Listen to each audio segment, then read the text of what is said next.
Oh, hai millennials. Kali ini kita bahas sesuatu yang lebih asyik dari bingungin soal pacar atau pasangan hidup, maaf, yaitu nabung. Iya, iya, dengerin dulu sebentar. Gak perlu mikir ribet, soalnya hari ini kita bakal bahas cara gampang nabung untuk milenial tanpa ribet. Jangan buru-buru scroll, karena di sini gue punya trik keren buat kalian yang pengen ngerasain kesejahteraan finansial tanpa stres. Yuk, kita mulai.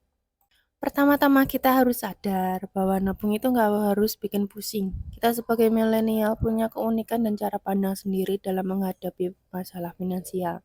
Sebelum kita masuk ke trik-trik gampang, ingat satu hal, nabung itu seperti investasi buat masa depan kita sendiri, oke? Jadi nggak perlu jadi Warren Buffett, cukup jadi diri sendiri aja yang ngatur uang.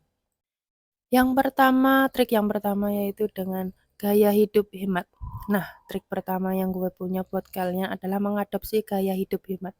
Bukan berarti nggak boleh beli keinginan, tapi kita harus tahu bedanya keinginan sama kebutuhan. Misalnya beli kopi di kafe setiap hari mungkin bisa diganti dengan kopi instan yang tak kalah enak. Jadi kalian bisa nikmatin kopi kesukaan tanpa harus keluar banyak duit. Yang kedua yaitu otomatisasi pengeluaran. Selanjutnya kita punya trik otomatisasi pengeluaran. Gue tahu cara kata otomatisasi bisa terdengar keren, tapi sebenarnya simple banget.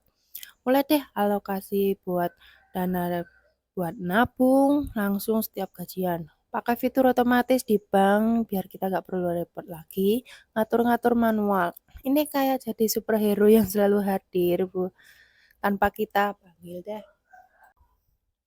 Trik yang ketiga yaitu pandai-pandai investasi.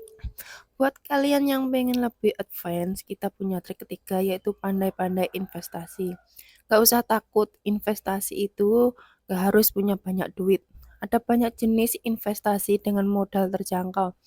Gue bakal bahas beberapa opsi yang cocok buat kalian yang baru pertama kali masuk dunia investasi. Trik yang keempat yaitu dana darurat. Ini adalah kunci keamanan finansial kalian. Terakhir nggak ketinggalan kita bahas tentang dana darurat. Kadang kita lupa betapa pentingnya punya dana darurat. Jangan sampai kalian nggak punya backup kalau tiba-tiba ada keadaan darurat. Buat dana darurat itu kayak kita punya jimat yang bisa diandalkan pas lagi butuh. Jadi nabung itu sebenarnya nggak sesulit yang kita bayangkan. Dengan trik-trik sederhana tadi, kita bisa mencapai kesejahteraan finansial tanpa perlu mikirin ribet. Ingat, ini investasi untuk diri kita sendiri. Gue yakin dengan nabung yang cerdas, masa depan finansial kita bakal lebih cerah. Semangat nabung dan sampai jumpa di video selanjutnya.